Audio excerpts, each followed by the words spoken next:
ભારે વરસાદને પગલે સુરતમાં આવેલ કોઝવે વાહન વ્યવહાર માટે બંધ કરવામાં આવ્યો છે। મહારાષ્ટ્ર મધ્યપ્રદેશમાં ભારે વરસાદ થતાં ઉકાઈ ડેમમાંથી સિઝનમાં પહેલીવાર 1.25 લાખ ક્યુસેક પાણી છોડાયું છે। તો ઉકાઈ ડેમની સપાટી આજે બપોરે 12 કલાકે 334.75 ફૂટ નોંધાઈ હતી। તો બીજી તરફ સુરત શહેરમાં આવેલો વિયરકમ કોઝવે ઓવરફ્લો થયો હોવાથી વાહન વ્યવહાર માટે બંધ કરવામાં આવ્યો હતો। કોઝવે ઓવરફ્લો થયો હોવાથી નયનરમ્ય દ્રશ્યો પણ સામે આવ્યા છે। તો હવામાન વિભાગની આગાહી મુજબ સુરત શહેર અને જિલ્લામાં ફરી એક વખત વરસાદી માહોલ જોવા મળી રહ્યો છે।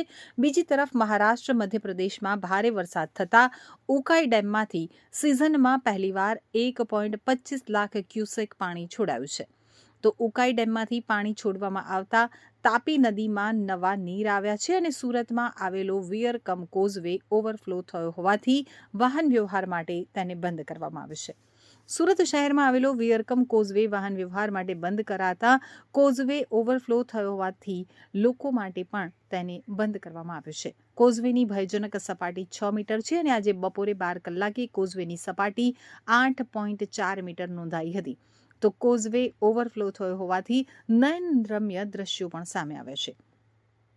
ઉલ્લેખનીય છે કે હવામાન વિભાગ દ્વારા તારીખ 20 ઓગસ્ટના રોજ અમરેલી, ભાવનગર, સુરત, નવસારી તથા વલસાડ જિલ્લામાં તેમજ 21 ઓગસ્ટના રોજ કચ્છ, દેવભૂમિ દ્વારિકા, પોરબંદર તથા જૂનાગઢ જિલ્લામાં અતિભારે વરસાદની આગાહી કરવામાં આવી છે।